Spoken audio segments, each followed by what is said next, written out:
Thank you, Amy. I'm here now with Governor Chris Christie. The Republican star is riding high in New Jersey after his passionate and forceful response to Hurricane Sandy.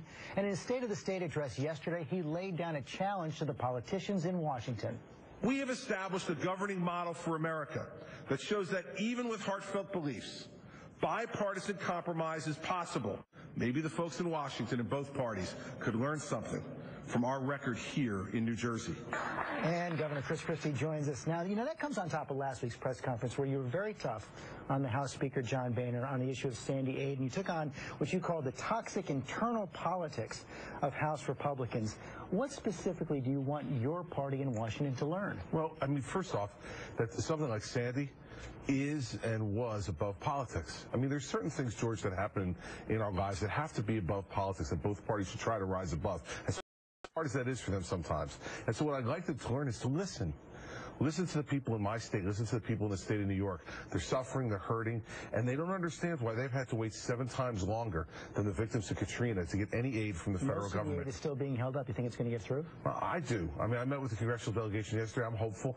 But, you know, at the end of the day, it's never done till it's done. You know that. You've been in that town. It's never done till it's done. But I'm going to continue to keep the pressure on. You say you want Washington to listen. And you have a lot in your party, many members of your party now, as the country continues to face this budget crisis coming up, the possibility of default in late February or March. You say maybe the country should go into default, even a partial government shutdown. Is that smart politics, or are they playing with fire? Well, I think, listen, you have to use every bit of leverage you have to be able to negotiate, but ultimately what people want you to do is get things done and move the ball down the field. Into default? George, what I think you have to do is you have all kinds of tools available to you when you sit down at a negotiating table. The fact of the matter is, everybody has to come to the table wanting to come to an agreement. Ultimately.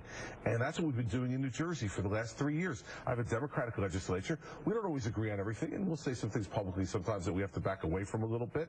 But the reason we can do that is because we have trusting relationships with the leaders of the Democrats in the legislature. And when we sit down at the table, they know if I tell them I'm going to do something, I'm going to do it. And if I tell them I won't, I won't.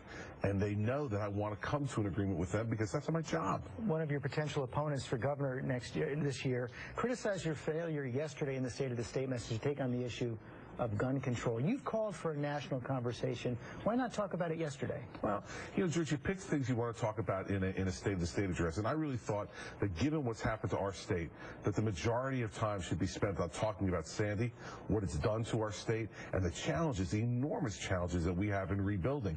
And so you'll have plenty of time to talk about a lot of other issues. I didn't talk about my tax cut proposal yesterday. I didn't talk about our plans for a number of other issues.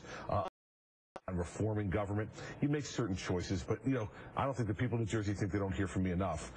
They hear from me on these issues. But on that issue, what do you think should happen right now? Of course, the president, we're waiting to hear from Vice President Biden's task force next week. We saw Gabby Giffords come out yesterday leading a national effort to prevent gun violence. You've said you've raised questions about the idea from the NRA about having an armed guard in every school. But what do you think should happen right now in the wake of this tragedy in Newtown? Well, I think we have to talk about all the aspects of why we're seeing this kind of outbreak of violence in our society. Sure that we have to talk about gun control as part of that. New Jersey has the second toughest gun control laws in America behind the state of New York.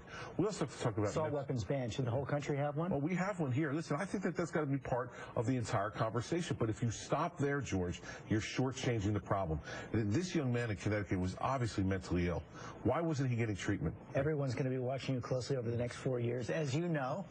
So what are the prospects of a Chris Christie, Hillary Clinton presidential race in 2016? You know, they're as good as the prospects of anybody else against anybody else. You know, anybody who tries to plan 4 years from now, George, you know, is crazy. I think the fact of the matter is I'm going to follow the advice my mother gave me, which is to do the job that you have right now as well as you can do it, and your future will take care of itself. And I'm running for 4 more years as governor of New Jersey because I want to serve for 4 more years as governor of New Jersey. And but if the call comes in 2016, you'll be ready?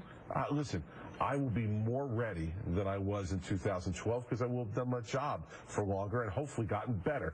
But again, that'll be a decision, you know, me and Mary Pat will make if and when the time comes. But what I want to do now is be the governor of New Jersey. As I said, for the last 3 years, I'd like to do it for the next 4. Thanks for coming in this morning. Happy to be here, George. Thanks. Amy? All right, George, and now to the chilling pictures of an American hospital.